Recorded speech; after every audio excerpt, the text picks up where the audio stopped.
Hello guys, फिर से आप लोगों के लिए एक बहुत ही इंपॉर्टेंट और एक बहुत ही नॉलेज वाली वीडियो लेकर के आए हैं। इस वीडियो में हम आपको बताने वाले हैं कि ज़मीन से संबंधित अभी तक कितने प्रकार के सर्वे हो चुके हैं। जी हाँ दोस्तों, आज हम बात करने वाले हैं सर्वे के विषय में। आज सर्वे का जो है कितने प्रकार के सर्वे हो चुके हैं अभी तक, और उन सबों का जो डिटेल जानकारी आपको देने वाले हैं। सर्वे अभी जो है मुख्यतः अभी 4 प्रकार से हो चुके हैं, और सभी जो है सर्वे के बारे में, कौन सा सर्वे किस प्रकार से हुआ है और कौन सा सर्वे किस ईस्वी में हुआ है, इन सबों के बारे में आपको जो जानकारी देने वाले हैं। और सर्वे जो है, सर्वे का जन्मदाता कौन है, जो सर्वे फर्स्ट में जो किया था, कौन किया था, इसके बारे में भी आपको जानकारी देने वाले हैं। इसलिए वीडियो में जो शुरू से अंत तक जरूर देखिएगा। ये वीडियो बहुत ही नॉलेज वाली है। ये वीडियो आपको बिल्कुल देखना चाहिए, क्योंकि इस वीडियो में बहुत सारा जानकारी आपको मिलने वाला है। तो चलिए वीडियो को करते हैं स्टार्ट। सबसे पहले हम जान लेते हैं कि सर्वे का जन्मदाता कौन है। सर्वे जो है, जिसका सर्वे जब चालू हुआ था तो किसने करवाया था? ये जो है आपका शेरशाह का मंत्री जो है टोडरमल को कहा जाता है। सर्वे का जन्मदाता किसे कहा जाता है? शेरशाह का मंत्री टोडरमल को कहा जाता है। तो आप इसके बारे में जानेंगे कि सर्वे का जन्मदाता किसे कहा जाता है, इसका नाम जान गए। उसके बाद आपको पता होना चाहिए कि सर्वे कितने प्रकार से हुए हैं और कैसे हुए हैं। तो सबसे पहले हम जान लेते हैं कि सर्वे जो है क्यों होता है। अगर सर्वे अगर ना कराया जाए, अगर सरकार अगर सर्वे अगर नहीं कराते हैं तो मतलब अभी जितने प्रकार के अभी झगड़ा और विवाद होते हैं, तो सबसे ज़्यादा जो है ज़मीन संबंधित होता है। अगर इन सबों को देखते हुए भी अगर सर्वे ना हो, तो आप सोच सकते हैं कि ज़मीन से संबंधित कितना झगड़ा हो सकता है। तो इसलिए जो है 20-20 साल के अंतराल पर, 10 या 20 साल के अंतराल पर जो है सर्वे यहाँ पर होता रहता है, और होना भी चाहिए। क्योंकि 10-20 साल में जो है ज़मीनों का आकार जो है बिल्कुल बदल जाता है। वो इसलिए बदल जाता है कि 10-20 साल के अंदर जो है ज़मीन का मालिक जो है मतलब बदल जाता है। वहाँ ख़रीद बिक्री होता है, किसी और मतलब किसी जिसका ज़मीन है वो तो मतलब चला जाता है, बाकी दूसरा फिर आदमी आते हैं, उसका जो है मतलब जो पहले सर्वे हुआ था, मान के चलिए फॉर एग्ज़ाम्पल एक बार सर्वे हो चुका है, होने के बाद ये प्लॉट एक ही है। अब इस प्लॉट में जो है बहुत सारा व्यक्ति ख़रीद लिया है, दूर-दूर से आकर के ख़रीद लिया है, तो इसका जो है अभी अपना नक्शा अभी तैयार नहीं हुआ, अपना प्लॉट नहीं बनाया। तो सर्वे में क्या होता है कि सर्वे में ये होता है कि ये जो भी अपना ज़मीन लिया है, जो भी प्लॉट, तो इन लोगों के नाम से जो है अलग से प्लॉट बन जाता है। तो इसमें झगड़ा जो है और झगड़ा मार फसाद लड़ाई ये सब जो है बिल्कुल कम होता है, अगर इस प्रकार से अगर सर्वे अगर मतलब हो जाता है तो चलिए हम जो सबसे पहले जो है थाक वस्त्र सर्वे के बारे में बात कर लेते हैं कि थाक वस्त्र सर्वे जो है कब हुआ था और किस प्रकार हुआ था। तो चलिए सबसे पहले हम आपको जो है एक्सप्लेन कर देते हैं कि थाक वस्त्र सर्वे क्या है, और थाक वस्त्र सर्वे का आपको जो है पूरा डेफिनेशन बता देते हैं कि थाक वस्त्र सर्वे किस प्रकार से हुआ था। तो यह सर्वे जो है सर्वप्रथम जमीन के रूपरेखा के अनुसार किया गया था। जमीन के रूपरेखा किस प्रकार, मान के चलिए उस वक्त बहुत बड़े बड़े टुकड़े हुआ करते थे, जमीन के हिसाब से जो है उस वक्त सर्वे करा दिया गया था। इसमें किसी भी प्रकार से माप जोप नहीं हुआ था, ज़मीन के रूपरेखा के अनुसार जो है नक्शा बनाया गया था। मतलब नाप जोप उस वक्त नहीं हुआ था, ऐसे ज़मीन देखा, मान के चलिए ये आपका प्लॉट है, इसको प्लॉट ये बहुत बड़ा सा प्लॉट है, इसी के अनुसार आपको क्या किया था, वहाँ पर सर्वे करा दिया गया था। नाप जोक इसमें नहीं हुआ था। इस सर्वे में किसी भी पैमाने का जो इस्तेमाल नहीं किया गया था। अभी जो है पैमाने पर नक्शा पैमाइश होता है, और उस वक्त जो है कोई भी पैमाना मतलब नहीं हुआ था। तो उस वक्त क्या हुआ था, पैमाने का इस्तेमाल नहीं किया गया था। प्रत्येक मौजा गांव में सिर्फ एक नंबर दिया गया था, जो आज के नक्शा में जो है थाना नंबर कहलाता है, और वह थाना नंबर थाक वस्त्र सर्वे से ही चला आ रहा है। उस वक्त जो है थाक वस्त्र सर्वे में मोटा मोटी ये समझिए, थाक वस्त्र सर्वे में जो बड़े बड़े टुकड़े हुआ करते थे, उस टुकड़ों को क्या किया था, थाना नंबर से दर्शा दिया गया था। थाना नंबर, अभी जो हम लोग थाना नंबर अभी दे रहे हैं, मतलब गांव में जो है एक मौजा होता है, मौजा में थाना नंबर हम लोग उसमें प्रयोग करते हैं। तो उस वक्त जो है ज़मीनों में जो है प्रयोग किया जाता था थाना नंबर का।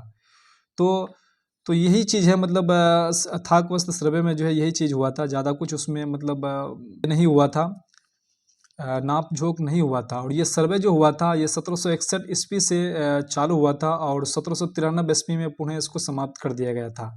उसके बाद ये होने के बाद उसके बाद चालू हुआ कैडेस्ट्रल सर्वे। अब कैडेस्ट्रल सर्वे में क्या चीज़ बदलाव हुआ, कैडेस्ट्रल सर्वे के बारे में जान लेते हैं कि कैडेस्ट्रल सर्वे में क्या चीज़ बदलाव हुआ। इस सर्वे में जो है ज़मीन के सही रूप से जो है पैमाइश कर 16 इंच के पैमाने पर जो है नक्शा तैयार किया गया था।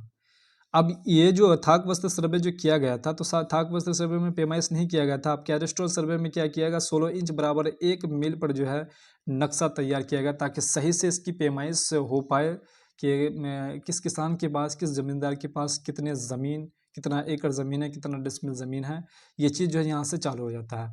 तो 1 मील के पैमाने पर जो नक्शा तैयार किया गया, 16 इंच बराबर 1 मील के पैमाने पर क्या किया गया, नक्शा तैयार किया गया।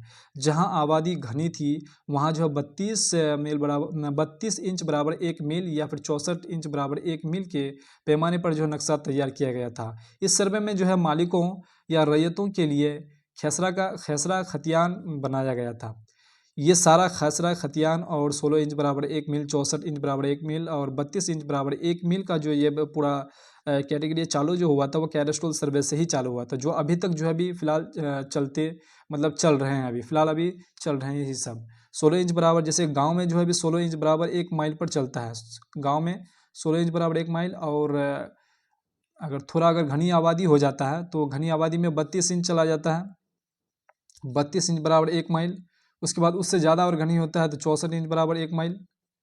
इस प्रकार से जो है ये जो है क्या किया गया, पैमाना लगाया गया, और ये पैमाना बहुत ही जो है कारगर साबित हुआ। इसी के कारण अभी जो है ज़मीन की पैमाइश से हो पा रहा है। अगर मील के बारे में अगर आपको समझना है कि पैमाना जो है किस प्रकार से तैयार किया था, कौन सा पैमाना कितने पर बनाया जाता है, कि पैमाने पर कैसे नापे, तो उसके लिए भी अलग से एक आपको जो है पूरा डिटेल वीडियो बना देंगे हम। कमेंट बॉक्स में कमेंट जरूर कर दीजिएगा इस वीडियो के लिए। तो चलिए, इसका जो है हम लोग समझ गए मोटा मोटी। अब कैडेस्ट्रल सर्वे जो है समझ गए कि कैडेस्ट्रल सर्वे में क्या क्या चीज़ बदला हुआ। उसमें जो है ज़मीन की पैमाइश करने के लिए जो है 16 इंच बराबर 32, 64 इंच बराबर क्या किया वो लोग, नक्शा तैयार कर दिया, ताकि नापने में कोई किस्म की गलती ना हो। तो इसका जो है चालू जो हुआ था कैडेस्ट्रल सर्वे, ये 1888 ईस्वी में चालू हुआ था, और ये जो है 1921 ईस्वी में इसका काम खत्म हो गया था। कैडेस्ट्रल सर्वे जो है 1888 ईस्वी में चालू हुआ, 1921 ईस्वी में इसका काम खत्म हो गया। उसके बाद ये ख़त्म होने के बाद कुछ दिनों के बाद, मतलब कुछ सालों के बाद क्या क्या हुआ कि रेवेन्यू सर्वे स्टार्टिंग हुआ। अब रेवेन्यू सर्वे में जो है क्या चालू हुआ, अब इसमें क्या चीज़ बदला हुआ। अब रेवेन्यू सर्वे के बारे में आपको डिटेल जानकारी दे देते हैं कि रेवेन्यू सर्वे जो है इसका जो स्टार्टिंग हुआ था 1842 ईस्वी में इसका चालू हुआ था, और 1846 ईस्वी में इसका काम जो है समाप्त हो गया था। रेवेन्यू सर्वे जो है ये सर्वे का जो है सही गुनिया माना जाता है। इस सर्वे में जो है सही रूप से ज़मीन की मापी करके जो है 4 इंच बराबर 1 मील के पैमाने पर जो है नक्शा तैयार किया गया था, और इसके पश्चात जो है मालिक या रैयतों का जो है कागजात तैयार किया जाता था। इसका मोटा मोटी क्या है कि रेवेन्यू सर्वे जो हुआ था वो आपका क्या हुआ था, उसमें 4 इंच बराबर 1 माइल पर जो है इसका नक्शा तैयार किया गया था। इसमें बस यही चीज़ बदला हुआ, और इसमें ज़्यादा कुछ नहीं हुआ, क्योंकि ये जो है बहुत क्या हो जाता था, 4 इंच बराबर 1 माइल पर जो है ये छोटा हो जाता था थोड़ा, इसलिए इसके कारण जो है ये इसको फिर क्या किया गया, छोटा कर दिया गया। छोटा कितना कर दिया, 16 चीज़ को थोड़ा ज़्यादा कर दिया गया, 16, 32, 64 कर दिया गया। पहले जो रेवेन्यू सर्वे में हो रहा था वो 4 इंच बराबर 4 इंच पे चलता था। तो इसके बारे में मोटा मोटी समझ गए रेवेन्यू सर्वे के बारे में। अब समझ लेते हैं कि रिविजनल सर्वे में क्या हुआ।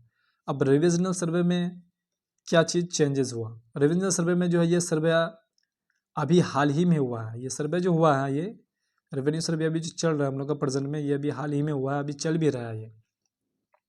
परंतु कुछ जगह में क्या है, अभी वो बाकी भी है, कुछ जगह में अभी बाकी भी है। रिविजनल सर्वे का अर्थ होता है कि कैडेस्ट्रल सर्वे का पुनः दोहराना। कैडेस्ट्रल सर्वे को क्या किया गया, दोहरा दिया, इसी को क्या कहता है, रेवेन्यू सर्वे कहा जाता है। इस सर्वे का जो अर्थ होता है कि कैडेस्ट्रल सर्वे के बाद आज तक जिस प्लॉट के कागजात परिवर्तन दशा और दिशा के अनुसार माप कर जो है टुकड़ा कर दिया गया था, कई प्लॉट एक साथ मिलकर जो है उसे एक साथ मिलाया गया था। बस इसमें क्या हुआ कि रिविजनल सर्वे में रेवेन्यू सर्वे को क्या किया गया, रिविजनल में चेंज कर दिया। इसमें जो है ज़्यादा कुछ छेड़छाड़ी नहीं किया गया, बस इसको जैसा था वैसा ही इसको थोड़ा बहुत कर दिया गया। और सरकार ज़मीनों का सर्वे जो है 20 वर्षों के अंतराल पर क्यों करवाती है, करवाना चाहिए।